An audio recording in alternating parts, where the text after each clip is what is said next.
There's always the question that you see at every conference when we're talking about telecommunications providers. The question that comes up, somebody in the back, as they listen to some detailed explanation of video codecs and whether they're supporting 711.3 or 739.2, somebody will intelligently ask the question, and how will we make money? How do you make money off of this? This is the rub.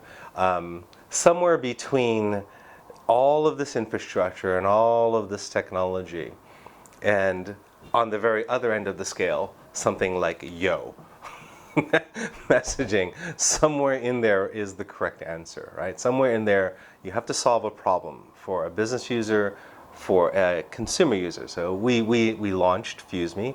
We're launching FuseMe. By the time this video comes out, we'll have launched it in the next 24 hours, and we're in the App Store, both the iTunes App Store and the Google App Store. That goes directly for the carrier, straight to the consumer.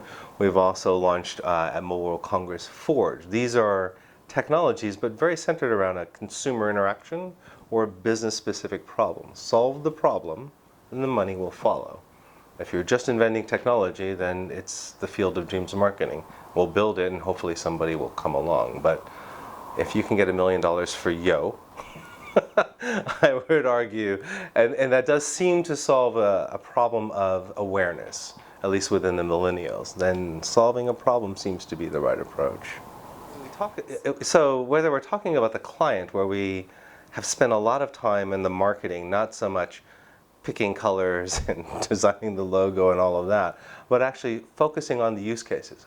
What is the day in the life of a typical millennial involved? What is the day in the life of an enterprise user? And design the service and the capabilities of that client to solve that particular problem. It's a much better approach. We were just recently at the WebRTC conference in Atlanta, and we won Best in Show. Yes. Just highlight that point in the video. Yes, we won Best in Show. And the interesting thing about it was, I'm not sure that our demonstration was that much flashier. And I think that from a core technology point of view, it wasn't the most advanced bleeding edge technology, but it solved a real problem. It's taking the technology, applying it to a customer service center where you have an interaction between somebody who has purchased a product and somebody on the back end who's trying to provide customer support. Using the technology, showing the businesses how you would use the technology to solve the business problem, I think was probably the real reason why we won the Best in Show for our demonstration of the technology.